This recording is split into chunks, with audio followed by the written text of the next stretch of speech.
About a week ago, I posted a quote that said, "Behind every strong woman is a story that gave her no other choice." And when I read that quote, it became personal for me because I could feel the depth and the breadth of what that quote was saying. I've always believed that we all have stories, both men and women. But I believe sometimes men have stories that are supposed to be there to impact the lives of other men. And I believe we as women are supposed to have stories that are designed to impact other women. And when I read that quote, it made me think about my life from when I was born to my current life now. And I have a story. And I have a story that for the last 2.5 years has been a challenging story. There have been wonderful moments and wonderful memories. There's also been times of challenge and hurt and pain, and a part of my story that I never really wanted to talk about, a part of my story that I never wanted to share. And when I look at myself, and you see me, you have earrings and makeup on, eyelashes and lipstick. And that's what you see. But behind that person that's there in this video, there was a lot of hurt. There was a lot of pain, and I cried tears, but I put the makeup on and I put the clothes and the earrings on because I needed to feel better. But what I've learned over the last 2.5 years is, or I've seen more over the last 2.5 years, is that God had a purpose in the pain.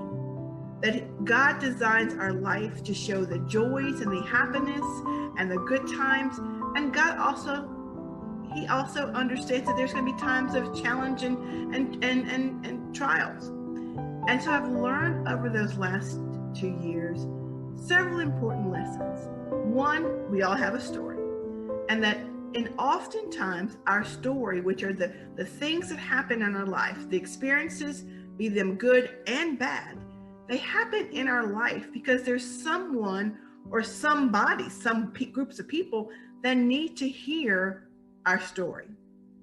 And then I've also learned the importance of self-love, that regardless of all the other love, that Jesus' love is the greatest love of all. So when he loves you, when he loves me, that's the most important love. And then there's self-love, the lesson of self-love, that if we don't love ourselves, then we're really doing a disservice and a disadvantage to ourselves. So love us, love ourselves for the good things and the bad things, the flaws and the imperfections. Because in God's eyes, no matter how imperfect we think we are, or no matter how big I think my hips are, or my legs are too fat, God sees me as his masterpiece. And he sees me as someone that he created, that there's no one else like me, and that he loves me just as I am.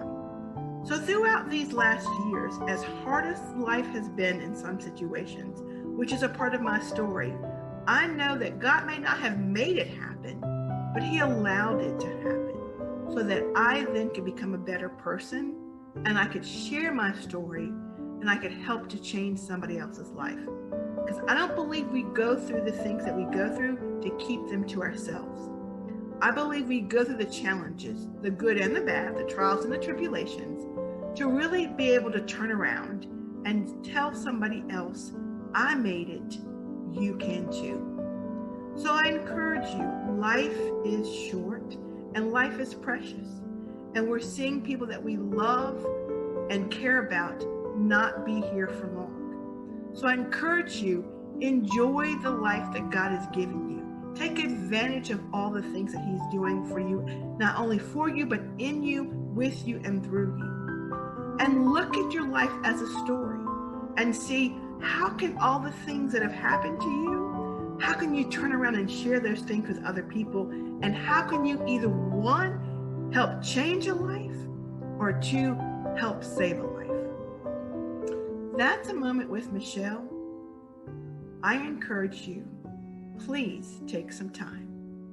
Evaluate the things that have happened in your life and know that you have a story to tell, and that someone or some groups of people is waiting to hear your story.